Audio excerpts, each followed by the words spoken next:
Hey everyone, and welcome as we continue our study through the New Testament, looking in the book of Acts right now.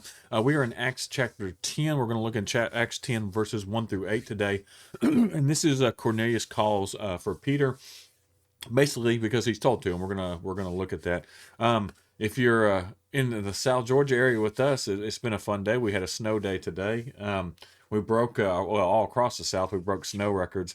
Here at our house, we had a couple inches. I know a little bit further north, there was some places that had 5, 6, 7 inches of snow. Which, if you're in South Georgia, North Florida, it is a lot. And so it's been a fun day, and I hope y'all enjoyed it. The rest of the country, who probably get snow all the time, bear with us as we this I think the last time we had snow like this was some 30 years ago, 35, 36 years ago. So it was fun. But anyway, so we're going to look at Cornelius calling for Peter in Acts 10, verses 1 through 8 today. And so I'll read this one as short. It says, in Caesarea, there lived a Roman officer named Cornelius, who was a captain of the Italian regiment. He was a devout, God fearing man, as was everyone in his household. He gave generously to the poor and prayed regularly to God. One afternoon, about 3 o'clock, he had a vision in which he saw an angel of God coming toward him. Cornelius, the angel said. Cornelius stared at him in terror. What is it, sir? He asked the angel, and the angel replied, your prayers and gifts to the poor have been received by God as an offering. Now, send some men to Joppa and summon a man named Simon Peter. He is staying with Simon, a tanner who lives near the seashore.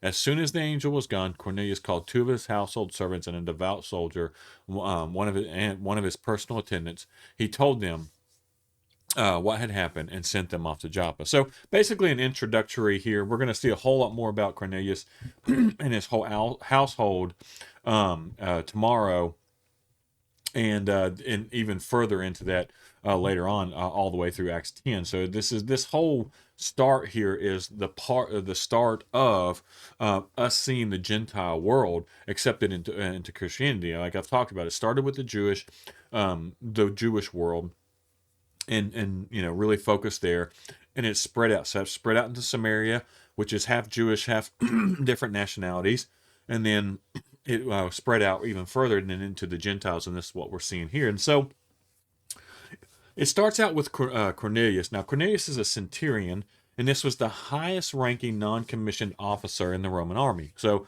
not only a Gentile, he's part of the Roman army, which Rome was considered an enemy, especially to the Jewish state in that time.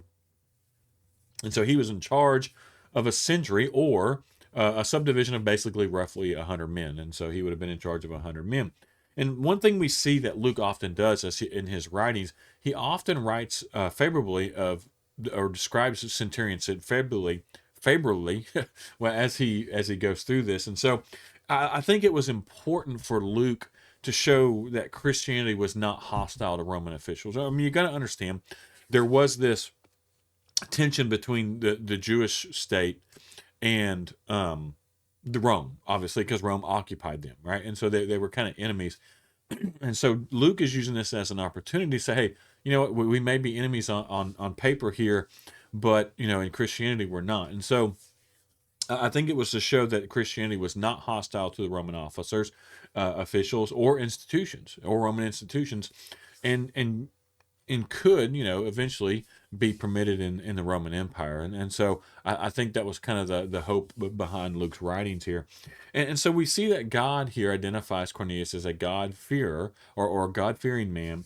And he was a Gentile who worshiped Israel's God and was in some way probably attached to the synagogue, but had not submitted to the Jewish conversion rites, especially circumcision that you would see as part of that. And so we see that he's following basically two primary expressions of the Jewish religion, Jewish faith, and that was prayer and giving to the poor. And so he did these two things. And so he sends his people. Obviously the angel appears to him and tells him to go to Joppa and find Peter.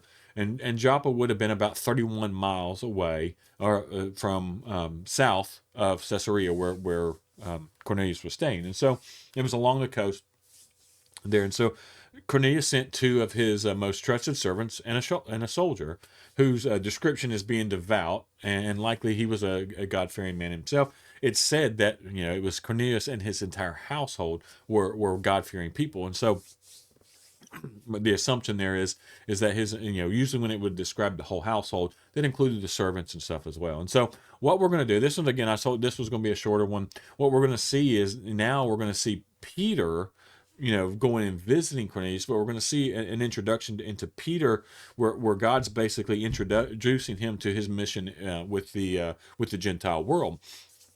And so he gives him some visions and some things that we're going to look at that, but we'll look at that tomorrow. And so again, I hope these are helpful. I know this one's a little short. No, it's just there's not a ton of information here, but it's just, hopefully what is in here has helped you understand and gets a better understanding of what we're seeing as the Christian faith spreads throughout the known region at this time, out of Israel and into the Gentile world and the Gentile states as we see this. So again, as always, I really appreciate everyone who takes time to watch.